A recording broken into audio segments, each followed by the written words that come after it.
எல்லாருக்கும் வணக்கம். நம்ம 2024 நெட்ஃப்ளிக்ஸில் ரிலீஸ் ஆன தி 8 ஷோ அப்படிங்கிற சீரிஸில் இருக்க எபிசோட்ஸை ஒன்றா பார்த்துட்டு வரோம். அதில் இதுக்கு முன்னாடி எபிசோட் 1 and 2 எக்ஸ்டெண்ட் பண்ணி ஒரு வீடியோ போட்டிருக்கேன். அதை பார்த்துட்டு வாங்க. அப்போ தான் இங்கே என்ன நடக்குதுன்னு உங்களுக்கு புரியும். அதுக்கான லிங்கை மேலே ஐகான்லையும் கீழே டிஸ்கிரிப்ஷன்லையும் கொடுத்துருக்கேன். மறக்காமல் போய் பாருங்கள். இப்போ நம்ம விட்ட இடத்துலேருந்து ஆரம்பிப்போம். ஃப்ளோர் 7 இந்த கேமை பற்றின சீக்ரெட்ஸை புட்டு வைக்கிறாரு. எவ்வளோத்தும் கண்டுபிடிக்கிறியே, நீ யார் சாமின்னு நமக்கு ஃப்ளோர் 7 பார்த்து கேட்க தோணும்ல. ஆனால் இவரை பற்றி எந்த ஒரு ஃப்ளாஷ்பேக்கும் இப்போதைக்கு இல்லை. அதுக்கு பதிலாக அவர் எப்படி உள்ளே வந்தாருன்றதை காட்டுறாங்க. அதில் இவர் உள்ளே வர்றப்ப இவருக்கு முன்னாடி 8th and 4th ஃப்ளோர் உள்ள ஆள் வந்துட்டாங்க. ஸோ இவர் 3வது ஆளாக தான் உள்ளே வந்து 7th ஃப்ளோர் ரூமை எடுக்கிறாரு. உள்ளே வந்த அவர் அடுத்த ½ an hourலேயே இது எந்த மாதிரியான இடம், இங்கே எத்தனை கேமரா தானே சுற்றி இருக்குது, எவ்வளோ தனக்கான காசு கிடைக்குதுன்னு எல்லாத்தையுமே கேல்குலேட் பண்ணுறாரு. கிட்டத்தட்ட ஒரு மாஸ்டர் மைண்டு மாதிரி தான் இவர் இருக்கார். இப்போ ஃப்ளோர் 7 எல்லாருக்கும் நாம் கண்டென்ட் கொடுத்தா தான் நமக்கு டைம்னு புரிய வச்சுட்டாரு. அன்றைக்கி நைட்டு எல்லாம் போய் படுக்கிறாங்க. நம்ம ஹீரோவும் உங்களுக்கு கண்டென்ட் தாண்டா வேணும், நாளிலேருந்து எப்படி கண்டென்ட் தரேன்னு மட்டும் பாருங்கடான்னு காலைல எழுந்ததுமே கேமரா கிட்ட மூஞ்ச காமிச்சு எப்படி சாப்பிடணும் அப்படின்னு ஃபுட் ரிவ்யூ பண்ண ஆரம்பிக்கிறாரு. அப்போ அங்கே ஃப்ளோர் 7 வந்து ஹீரோவை அவரோட ரூமுக்கு கூட்டிகிட்டு போய் இங்கே இருக்கவங்க எல்லாரையும் விட நீ தான் கொஞ்சம் வித்தியாசமாக இருக்க, அதனால் எனக்கு ஒன்று பிடிச்சிருக்குன்னு சொல்ல ஹீரோ எனக்கும் உங்களுக்கு பிடிச்சிருக்குங்க அப்படின்னு சொல்கிறார். நீங்கள் நினைக்கிற மாதிரி இல்லைங்க, அந்த மாதிரி இல்லை. இவங்க ரெண்டு பேரும் பேசிக்கிட்டு இருக்காங்க. நீங்கள் ரொம்ப நல்லவருங்க, உங்கள் வேஸ்ட்டை கூட ஃபஸ்ட் ஃப்ளோருக்கு அனுப்பி வைக்கலை அப்படின்னு ஹீரோ அந்த ஃப்ளோர் 7 பார்த்து சொல்ல, சரி இப்போ நீ இந்த ஷோ எப்படி பார்க்குற, உன்னோட அடுத்த கட்ட நடவடிக்கை என்னன்னு கேட்குறாரு. அதுக்கு நம்ம ஹீரோ, இந்த ஷோவே எனக்கு இப்போ தாங்க புரிஞ்சிருக்கு, மக்களை என்டர்டெயின் பண்ணணும் அப்படின்னா காமெடி பண்ணி சிரிக்க வச்சா போதும்னு சொல்ல, சரி இப்போ நாம் படியேறணும். அதை பார்த்துட்டு டைம் கொடுத்தாங்க. அதுக்கப்புறம் அதையே நம்ம பண்ணிகிட்டு இருக்கும்போது அது அவங்களுக்கு சலிச்சு போச்சு. அதே மாதிரி தான் காமெடியும் ஒரு கட்டத்தில் அவங்களுக்கு சலிச்சு போகும். அதை விட்டால் இங்கே சண்டை தான். ஸோ நாம் முடிஞ்ச அளவுக்கு இந்த ஆட்டத்தை ஸ்லோ பண்ணணும். அதுக்கு தான் நான் அவங்ககிட்ட ஒன்று சொல்ல வந்தேன். நீ சொன்ன அதே ஐடியா தான். நாம் எல்லாருக்கூடையும் ஒரு மீட்டிங் போடுவோம். அதில் கண்டிப்பாக அடிதடி சம்மந்தப்பட்ட ஒரு ஐடியா வரும். அதை நீ திசை திருப்பணும்னு ஹீரோ கிட்ட ஃப்ளோர் 7 சொல்கிறாரு. ஹீரோவும் ஓகே சொல்லிடுறாரு. இப்போ எல்லாரும் உட்காந்து மீட்டிங்கில் பேசிகிட்டு இருக்காங்க. அப்போ சொன்ன மாதிரியே ஃப்ளோர் 8 கிறுக்கி ப்ரோ ரெஸ்லிங் வைக்கலாம் அப்படின்னு சொல்ல, நம்ம ஹீரோ உள்ளே வந்து அதெல்லாம் வேணாங்க, யாருக்காவது அடிப்பட்டா இந்த ஆம்புலன்ஸ் கூட வராது, அதனால் அது வேணான்னு காமெடியாக ஏதாவது பண்ணலாம் அப்படின்னு சொல்ல, ஃபைனலாக டேலண்ட் ஷோ பண்ணலாம்னு ஒரு மனதாக தேர்வு செஞ்சு முதல்ல இப்படி டேலண்ட் காட்டினா நமக்கு டைம் கிடைக்குதான்னு செக் பண்ணேன். ஃப்ளோர் 7 அறிவாளி ஒரு ரெக்கார்டர் அடுத்து ஒரு பிபியை காமன் லிஸ்ட் வழியாக டைமை வச்சு வாங்குறாரு. அதை வச்சு தன்னோட ஒரு மூக்கை பேப்பர் வச்சு மூடிட்டு இன்னொரு மூக்கிலேருந்து வர காற்று மூலியமாக ரொம்ப கஷ்டமான பம்பிள் பி அப்படிங்கிற மியூசிக்கை வாசிக்கிறாரு. இதை பார்த்து அங்கே இருக்க 7 பேர் மட்டும் இல்லை, ஷோ பார்க்குற ஆடியன்ஸுமே வியந்து 24 மணி நேரம் கொடுக்குறாங்க. இப்போ எல்லாருக்குமே இந்த ஷோ ரொம்ப தெளிவாக புரிஞ்சிருச்சு. அதனால் நாளையிலேருந்து ஒரு ஆளாக பெர்ஃபார்ம் பண்ணலான்னு முடிவு பண்ணுறாங்க. அப்போ தான் ஃப்ளோர் 7 அறிவாளி ஒரு முக்கியமான கொஷினை ரைஸ் பண்ணுறான். உங்கள் எல்லாருக்குமே இந்த ஷோ எவ்வளோ நேரம் போகணும்னு ஆசை. ஸோ இப்போ எல்லோரும் உட்காந்து இதை பற்றி பேசிக்கிட்டு இருக்காங்க. தனக்கு இருக்க கடன்களை பற்றி பேசும்போது ஃப்ளோர் 1 அவர் தான் இருக்கிறதுலே கம்மியாக சம்பாதிக்கிறாரு. அதால் அவர்கிட்ட இந்த முடிவு போகுது. அவர் என்ன சொல்கிறாருன்னா, எனக்கு 1 பில்லியன் வான் வேணும் அப்படின்னு சொல்ல, அதாவது நம்ம ஊர் காசுபடி கிட்டத்தட்ட 6,05,00,000 ரூபாய். அதை வச்சு கால்குலேட் பண்ணி பார்த்தா கிட்டத்தட்ட 75 நாள் இவங்க இங்கே இருந்தே ஆகணும். அதாவது 2.5 மாதம் கிட்ட வருது. எல்லாம் சரி ஓகே அப்படின்னு அவங்க திறமையை காட்ட ரெடி ஆகுறாங்க. அதில் அவங்களுக்கு தேவையான பொருளை மெயின் ஹாலில் இருக்க லிஃப்ட் மூலியமாக வாங்குறாங்க. ஃப்ளோர் 6 அடித்து உடைக்க ஒரு 10 ஓடுங்களை வாங்குறான். இதை பார்க்குற ஃப்ளோர் 2 10 ஓடா அப்படின்னு சொல்லி அது கூட ஒரு 4 மரக்கட்டைங்களை வாங்குறான். இது ஒரு மாதிரி ஒரு காம்படிஷனாக போக அவங்களுக்கு திறமையை காட்ட அவங்கவுங்க ரெடி ஆகுறாங்க. ஒருத்தர் தவிர அதுதான் நம்ம ஹீரோ. ஏன்னா அவர்கிட்ட எந்த திறமை இருக்குன்னு அவருக்கே தெரில. ஒரு நாள் ஒருத்தர் பெர்ஃபார்ம் பண்ணும்போது அந்த வகையில் ஃப்ளோர் 5 நர்ஸ் இருக்காங்கல்ல, அவங்க பாட்டு பாடுறாங்க. அதால் ஒரு 10 மணி நேரம் கிடைக்கிது.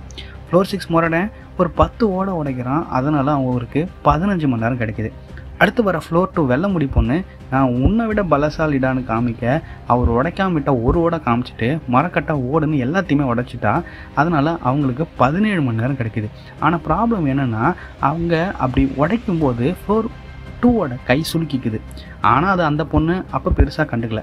அடுத்து ஃப்ளோர் 4 அழுமுஞ்சி என்ன பண்ண போகுதுன்னு எல்லாம் வெயிட் பண்ணி பார்க்கும்போது அது ஒரு பாட்டு பாடுது. ஆனால் அந்த பாட்டு ரொம்ப ரொம்ப முக்கியம் இருந்ததால் 1 மணி நேரம் 50 நிமிஷம் தான் அவங்களுக்கு கிடைக்கிது.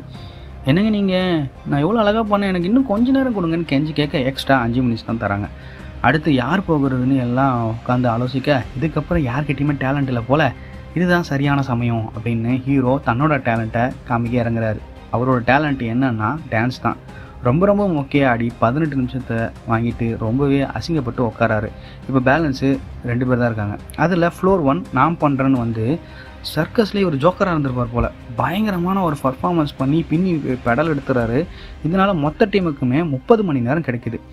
இப்போ இதை பார்த்த ஹீரோவுக்கு இட பாவி ஒன்றுமே பண்ணாதவ மாதிரி இருந்து இப்படி போய் பிச்சு பெடல் எடுத்துடான்னு கவலைப்பட்டு அப்படியே குறுகி ஓரமாக உட்காந்துறாரு. இப்போ மீதி இருக்கிறது ஃப்ளோர் 8 கிறுக்கி தான். அவகிட்ட என்ன டேலண்ட் இருக்குன்னு கேட்க, அந்த டேலண்ட்லாம் என்னால் எல்லோரும் முன்னாடியும் பண்ண முடியாது, என் கூட ரூமுக்கு வரியா, நான் உனக்கு பண்ணி காட்டுறேன் அப்படின்னு ஃப்ளோர் 7 கூப்பிட்றான். என்னடி சொல்கிற, நீ என்ன சொல்கிற, என்னடி சொல்கிற அப்படிங்கிற மாதிரி அந்த விஷயந்தான். ஃப்ளோர் 7 ஜென்டில்மேன் வர முடியாதுன்னு சொல்லிடுறான். ஃப்ளோர் 8 கிறுக்கி ஃப்ளோர் 6 முரணுன்னு அவனோட ரூமுக்கு கூட்டிகிட்டு போகிறான்.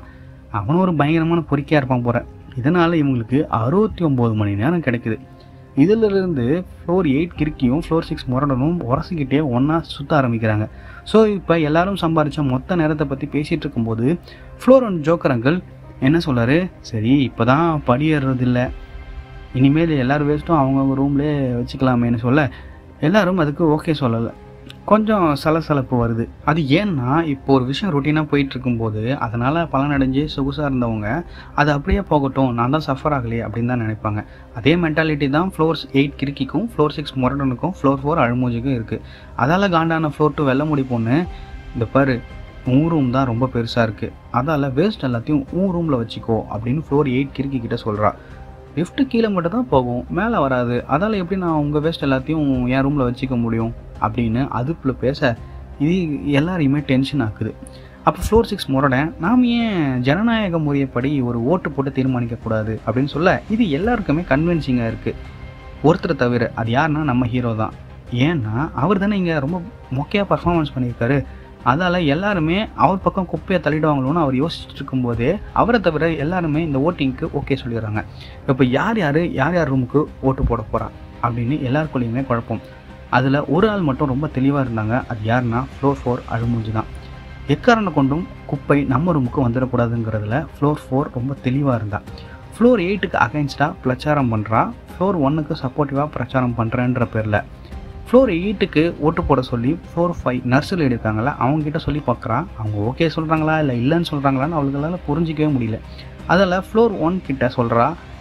அவரும் சரி ஓகே நான் ஃப்ளோர் 8க்கு போடுறேன் அப்படின்னு சொல்கிறாரு. அடுத்து நம்ம ஹீரோவும் ஃப்ளோர் 7ம் அவங்கவுங்க ரூமில் பேசிகிட்டு இருக்கும்போது அங்கே வந்து அவள் ஃப்ளோர் 8க்கு ஓட்டு போட சொல்கிறா. இவ கணக்குப்படி பார்த்தா மொத்தம் 8 பேர். இதில் ஃப்ளோர் 1, 3, 4, 7 இவங்க 4 பேரும் ஓட் பண்ணாங்கன்னா மெஜாரிட்டி நாம் வின் பண்ணிடலான்னு அவள் பிளான் பண்ணுறான். அதே சமயம் அங்கே முரடம் ஃப்ளோர் 6 வந்து ஃப்ளோர் 7 தனியாக கூட்டிகிட்டு போய் இங்கே பாரு ஃப்ளோர் 3க்கு ஓட்டு போடு, ஏன்னா அவன் தான் ஒழுங்காக பர்ஃபார்ம் பண்ணலை, நான் எதுக்கு ஓட் பண்ணுறேனோ அதுக்கே ஃப்ளோர் 8 என் டார்லிங்கை ஓட் பண்ணுறேன்னு சொல்லிட்டா உன்னோட சேர்ந்து மொத்தம் 3 பேர் ஆச்சுன்னு சொல்ல ஃப்ளோர் 7 அறிவாளி ஃப்ளோர் 3க்கு எதிராக, அதாவது நம்ம ஹீரோக்கு எதிராக நம்பிக்கை துரோகம் பண்ண ஓட் பண்ணுறேன்னு சொல்லிடுறான்.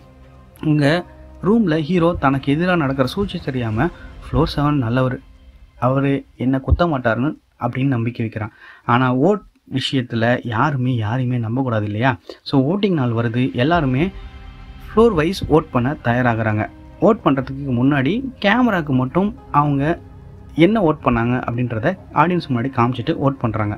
ஓட்டு முடித்து 5வது நிமிஷம் ஓட்டு எண்ணப்படுது. அதில் மொத்தமாக 8 பேர் இல்லையா? ஃப்ளோர் 3க்கு 3 பேரும் ஃப்ளோர் 8க்கு 3 பேருக்கும் ஓட்டு வருது. இப்போ பேலன்ஸ் 2 ஓட்டு தான் இருக்குது. அதில் ஒன்று பிளாங்க் யாருப்பா? அதான் இந்த நோட்டாக்கு போடுவாங்களா அந்த மாதிரி ஒரு ஆள். அது வேறு யாரும் இல்லை, ஃப்ளோர் 5 நர்ஸு தான். ஆனால் ஃப்ளோர் 6 முரடனுக்கு ஷாக் தருது. ஏன்னா அவன் ஓட்டிங் நடக்கிறதுக்கு முன்னாடி ஃப்ளோர் 2 கிட்ட போய் ரொம்ப தன்மையாக ஃப்ளோர் 3க்கு போடு, ஏன்னா அவன் தான் ஒழுங்காக பர்ஃபார்ம் பண்ணல, நீ மட்டும் இதை ஒழுங்காக பண்ணிட்டேன்னா உனக்கு தேவையான எல்லாத்தையுமே ஃப்ளோர் 8 மூலயமா அனுப்புகிறேன் அப்படின்னு சொல்கிறான். இவளும் சிரிக்கிறா. அதுக்கப்புறம் காலை வாரிடுறா. ஆனால் அந்த பிளாங்க் ஓட் போட்டது இவ கிடையாது. அதை வந்து ஃப்ளோர் 6 முரடன் தப்பாக புரிஞ்சுக்கிறான். இப்போ பேலன்ஸ் இருக்கிறது ஒரே ஒரு ஓட்டு. அது யாருக்குன்னு பார்த்தா அது ஃப்ளோர் 8க்கு தான் விழுது. இதனால் ஃப்ளோர் 3 நம்ம ஹீரோ ரொம்ப சந்தோஷப்பட்டு துள்ளி குதிக்கிறான். இப்போ ஃப்ளோர் 8 அதாவது கிறுக்கி ரூமை தான் எல்லாருமே டாய்லெட்டாக யூஸ் பண்ண போகிறாங்க. ஃப்ளோர் 8 நானா ஜெயித்தேன் அப்படின்னு ரொம்ப சந்தோஷப்படுறான். ஆனால் அது ஓட்டிங்கில் ஜெயிச்சதுக்கு மட்டும்தான்னு யாருக்குமே அப்போ புரியல. இதுக்கு நடுவில் எனக்கு 3 ஓட்டு விழுந்திருக்கு. எப்படியும் ஃப்ளோர் 6 முரடனும் அந்த 8 கிறுக்கியும் எனக்கு ஓட்டு போட்டிருப்பா. மீதி இருக்க அந்த ஒரு ஓட்டு யார் போட்டது அப்படின்னு ஃப்ளோர் 7 கிட்ட போய் நம்ம ஹீரோ கேட்குறாரு. ஏண்டா ஓட்டு போட்டவங்கிட்ட ஏடா போய் கேட்க? அதால் அவன் என்ன பண்ணுறான், அதெல்லாம் விடு தம் அடிக்கலான்னு அங்கேருந்து ஹீரோவை கூட்டிகிட்டு போகிறான். இப்போ யாருக்கு ஓட்டு போட்டான்னு பார்த்தா ஃப்ளோர் 8 கிறுக்கிக்கு ஓட் பண்ணது floor 1, floor 2, floor 3, floor 4. Floor 3 நம்ம ஹீரோக்கு ஓட் பண்ணது ஃப்ளோர் 6, ஃப்ளோர் 7, ஃப்ளோர் 8. இந்த ஃப்ளோர்ஸ் 5 இருக்காங்கள்ல, அவங்க சம்மந்தமே இல்லாமல் ஃப்ளோர் 7க்கு ஓட் பண்ணியிருப்பாங்க. ஆனால் ஓட் பாக்ஸில் வேறு பேப்பரை உள்ளே போட்டுடுவாங்க. இதனால தான் ஒரு ஓட்டு நோட்டாவுக்கு போகும். ஃப்ளோர் 2 வெள்ளை முடி பொண்ணு ஏன் ஃப்ளோர் 8க்கு ஓட் போட்டான்னா அது ஃப்ளோர் 1 சொன்னதால தான். இப்போ ஃப்ளோர் 4 அழுமூஞ்சிக்கு பாத்ரூம் வர்றதால அவள் ஃப்ளோர் 8 கிறுக்கிக்கிட்ட போய் ஒரு ரூம் கார்டை கொடு, எனக்கு பாத்ரூம் வருது, நான் ஒரு ரூமை யூஸ் பண்ணணும்னு சொல்ல ஃப்ளோர் 8 கிறுக்கி அதெல்லாம் தர முடியாதுன்னு எழுந்து தன்னோட ரூமுக்கு போகிறான். இது ஃப்ளோர் 3, 4, 5 எல்லாருக்கும் ரொம்ப காண்டாகுது. ஃப்ளோர் 7 அவன் இப்படி தான் எனக்கு தெரியும் அப்படின்னு அவன் போயிடுறான். ஃப்ளோர் 6 முறைடான், அவளுக்கு ஜால்ரா தட்ட போயிடுறான். ஃப்ளோர் 1 அவளுக்கு கொஞ்சம் டைம் கொடுங்க அப்படின்னு சொல்ல எல்லாம் அன்றைக்கி நைட்டு சாப்பிட்றதுக்காக வெயிட் பண்ணுறாங்க. அப்போ தான் ஃப்ளோர் 8 தன்னோட வேலையை அங்கே காமிச்சா. சாப்பிட்டா தானடா பாத்ரூம் வேணும்னு கேட்பீங்க, சாப்பிட்லன்னா என்னடா பண்ணுவீங்கன்னு எல்லாரோட சாப்பாடையும் எடுத்து கழுவி ஊற்றிட்டு வெறும் எம்டி பாக்ஸை லிஃப்ட் மூலிமா அனுப்பிச்சான்னு விட்டுறான்.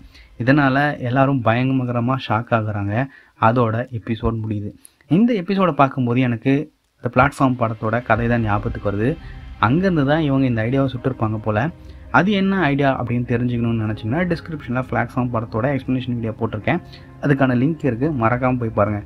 அந்த வீடியோவை நெட்ஃப்ளிக்ஸ்காரன் பிடிச்சி அடின்னு காப்பிரைட்ஸ் அடித்தாங்க. அதனால் ஒரே ஒரு இமேஜ் வச்சு தான் டோட்டல் எக்ஸ்ப்ளனேஷன் 1/2 மணி நேரம் வீடியோவும் ஓட்டியிருப்பேன், மன்னிச்சுக்கோங்க.